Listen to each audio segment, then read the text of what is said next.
Someday, people will live on Titan, the largest moon of Saturn.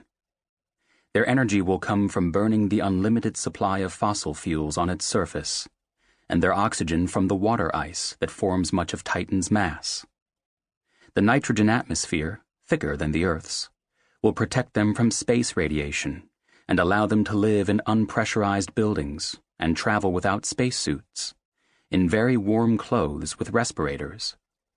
They will go boating on lakes of liquid methane and fly like birds in the cold, dense atmosphere, with wings on their backs. This will happen because, at a certain point, it will make sense. Today, the cold, gloomy Titan skies are unappealing and impossibly distant. We do not yet have the technology to put people on Titan. But the technology is coming. At the same time, the prospects for the Earth are getting worse. In earlier times, human beings struck out for strange and dangerous new places when their homes became intolerable. If humanity doesn't change course on this planet, a new world free from war and climate upheaval could someday draw colonists to Titan in the same way. The technology required for a space colony is already visible. The largest barriers are institutional: an indifferent political establishment, a space agency, NASA, with a culture that squelches dissent and that lacks a coherent goal for human spaceflight, news media that have sold the public a false understanding of the real challenges of space exploration. Going to another planet will be difficult and, without breakthroughs, unacceptably dangerous.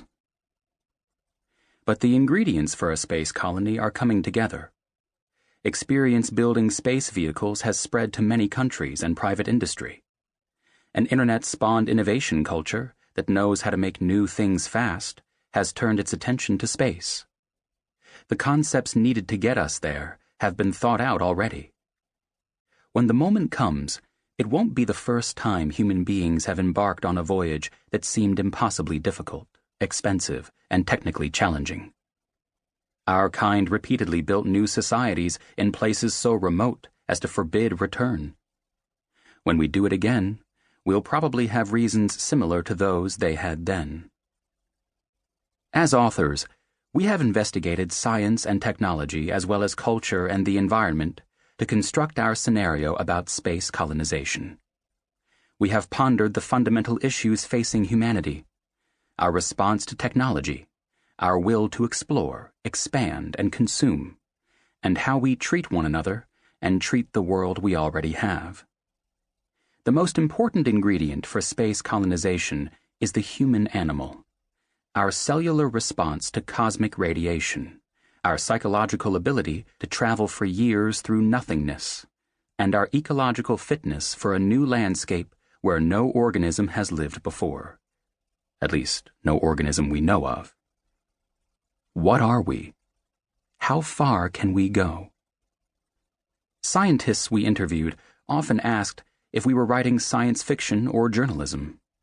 We never intended to write a work of imagination, but a skeptic would never have predicted what has already happened.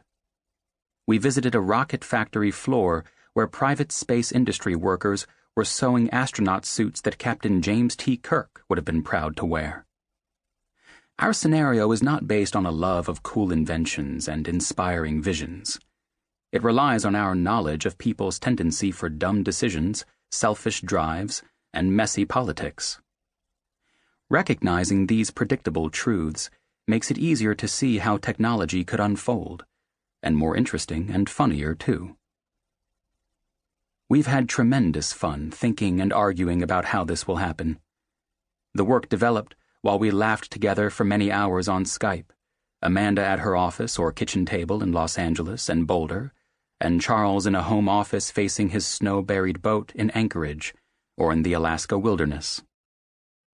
Amanda works with space technology every day. She has practiced to become an astronaut and has managed equipment to capture the scenery of a world on the other side of the solar system.